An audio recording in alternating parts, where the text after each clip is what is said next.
EVM को लेकर बहुत बड़ी खबर। बॉम्बे हाईकोर्ट के आदेश पर दायर की गई एक जनहित याचिका में कहा गया कि 20 लाख ईवीएम चुनाव आयोग के कब्जे में नहीं है और न जाने वो 20 लाख ईवीएम कहां हैं और किसके पास हैं।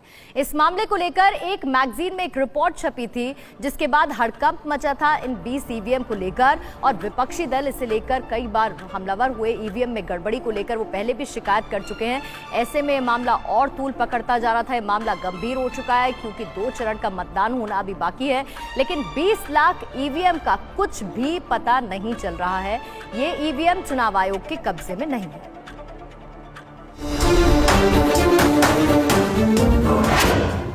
ईवीएम को लेकर बहुत बड़ा खुलासा। 20 लाख ईवीएम गायब हो गई। कौन ले गया 20 लाख ईवीएम? ईवीएम गायब करने के पीछे सियासी साजिश। आरटीआई में सामने आया 20 लाख ईवीएम का सच। ईवीएम को लेकर उठ रहे विपक्ष के सवालों के बीच बहुत चौंकाने वाली खबर सामने आई है। फ्रंटलाइन नाम की मैगजीन ने बॉम्बे हाई कोर्ट में दायर एक याचिका के हवाले से 20 लाख ईवीएम के गायब होने का दावा किया है। फ्रंटलाइन मैगजीन ने एक जनहित याचिका के हवाले से कहा है कि करीब 20 लाख ईवीएम चुनाव आयोग के कब्जे से गायब हैं। मुंबई के आरटीआई एक्टिविस्ट मनोरंजन राय ने 27 मार्च 2018 को बॉम्बे हाई कोर्ट में जनहित याचिका दायर की थी। याचिका में ईवीएम की खरीद, स्टोरेज और डिलीवरी प्रक्रिया की जानकारी मांगी थी। हाईकोर्ट के आदेश पर आरटीआई में जो जानकारी मिली वो बहुत चौंकाने वाली है। ईवीएम निर्माताओं की ओर से 20 लाख मशीनें चुनाव आयोग तक नहीं पहुंची। ईवीएम के निर्माण, रखरखाव और डिलीवरी में 116 करोड़ की आर्थिक गड़बड़ी का भी जिक्र किया गया है।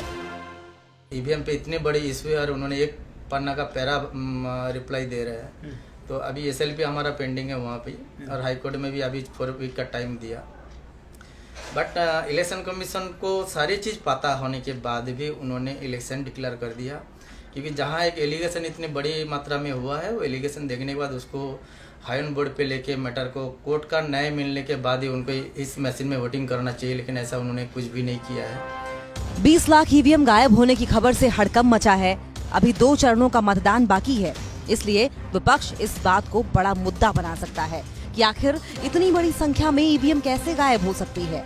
और सबसे बड़ा सवाल है कि 20 लाख ईवीएम जब चुनाव आयोग के कब्जे में नहीं तो वो किसके पास है, क्योंकि सवाल सिर्फ इलेक्ट्रॉनिक वोटिंग मशीन का नहीं बल्कि सबसे बड़ी लोकतांत्रिक प्रक्रिया में पारदर्शिता का है। इसलिए 20 लाख ईवीएम का सच सामने आना बेहद जरूरी है। मुंबई से अश्विनी पांडे के साथ ब्यूरो रिपोर्ट, TV9 भारतवर्ष।